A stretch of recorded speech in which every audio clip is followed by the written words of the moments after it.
नमस्कार, मेरा नाम है रेखा शर्मा और आप सबका स्वागत है मेरे चैनल में।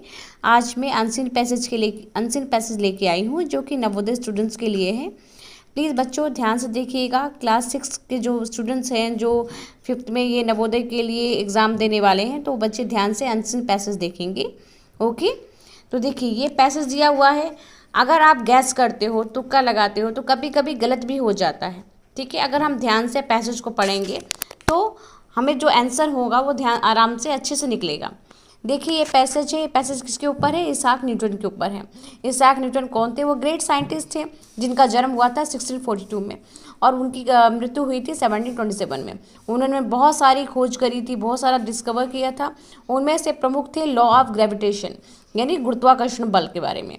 ठीक है, उन्होंने ये देखा कि जब वो एक गार्डन में बैठे थे तो एक एप्पल उनके सर के ऊपर गिरा और फिर वो सोचने लगे कि जो एप्पल था वो नीचे के ऊपर ही क्यों गिरा, वो ऊपर क्यों नहीं गया। ओके, उसी को हम गुरुत्वाकर्षण बल कहते हैं, ग्रेविटेशन लॉ कहते हैं। उन्होंने ये पता लगाने की कोशिश करी कि जो अर्थ है, जो पृथ्वी है, वो सूर्य के चारों ओर चक्कर लगाती है और जो मून है वो पृथ्वी की ओर चक्कर लगाता है। उन्होंने अपने आप से पूछा कि जो एप्पल था, जो फल था, वो नीचे की ओर क्यों गिरा, वो ऊपर की ओर क्यों नहीं गिरा। उन्होंने ये भी पता लगाया कि जो वाइट लाइट है वो किससे बना होता है? 7 कलर से मिलके बना होता है।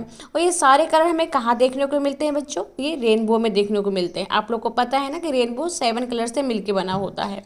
उन्होंने बहुत सारी डिस्कवरीज करी हैं।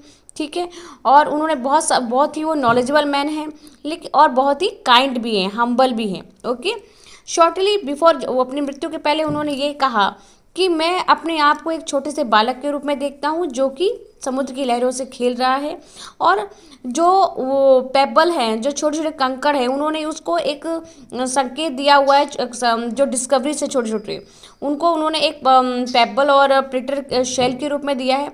और वो ये कहना चाहते हैं कि जो खोज है वो एक बड़े समुद्र की तरह है जिससे अभी वो अनछुए हैं, जिसको उन्होंने अभी टच भी नहीं कर पाए हैं, जो उनको डिस्कवर वो नहीं कर पाए हैं। ओके, तो अब इससे रिलेटेड बहुत सारे क्वेश्चंस हैं, तो चलिए सॉल्व करते हैं। इसाक न्यूटन कौन थे? इसाक न्यूटन एक बड़े साइंटिस्ट थे। ओके, उनका जन्म कब हुआ था? 1727 में। 1627 में कब हुआ था? तो आपने पैसेज पढ़ा होगा, फिर देख लेते हैं एक बार। उनका जन्म कब हुआ था? 1642 में। तो यहाँ पर हम 1642 में टिक मार्क करते हैं। अब आप लोग को पढ़ा था अपने पैसेज में कि वाइट लाइट जो है किससे मिलकर बनी होती है? तो वाइट लाइट किससे मिलकर बनी होती है? 7 कलर से बनी होती है। Okay, choose the word which means of